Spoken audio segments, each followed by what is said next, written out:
Sunday വീട്ടിൽ നിന്ന് വെറുതെ തിരിഞ്ഞളിക്കുന്ന എനിക്കൊരു പണി തന്നു അമ്മ.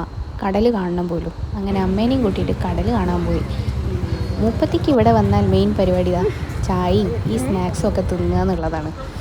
സൺഡേ ആയതുകൊണ്ട് തന്നെ നല്ല ആൾക്കാരും തിരക്കും ബീച്ചിലുണ്ടായിരുന്നു. കോഴിക്കോട് മെയിൻ ബീച്ചിലല്ല, ഞങ്ങൾ ബട്ട് റോഡ് ബീച്ചിലാണ് പോയത്. അവിടെയാകുമ്പോൾ കുറച്ച് തിരക്ക് കുറയും.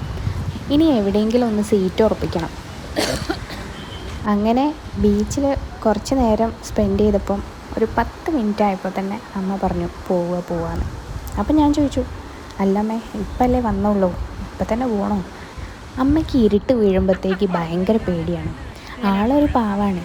കാരണം ഈ ഒരു സമയത്തൊന്നും ആളങ്ങനെ പുറത്തൊന്നും പോകാറില്ല. പണ്ട് തൊട്ടേ അങ്ങനെയാണ്. അപ്പം ഇരുട്ടാകുമ്പോഴത്തേക്കും ഭയങ്കര പേടിയും ടെൻഷനുമാണ് ആൾക്ക്. അങ്ങനെ അമ്മയുടെ നിർബന്ധപ്രകാരം അവിടുന്ന് വലിയ സ്ഥലം വിട്ടു നേരെ ദോശക്കടയിലേക്ക്. ഞാൻ മുന്നേയും ഇവിടെ വന്നിട്ട് വീഡിയോ ചെയ്തിട്ടുണ്ട്. കാരണം ഇവിടുത്തെ ദോശ ഒരു രക്ഷയില്ലാത്ത ദോശയാണ്. അതുപോലെ തന്നെ ഇവിടെ കിട്ടുന്ന ചായയും നല്ലതാണ്, കോഫിയും ചായയും ഒക്കെ. അങ്ങനെ അതും കഴിച്ച് നേരെ വീട്ടിലേക്കും പോയി.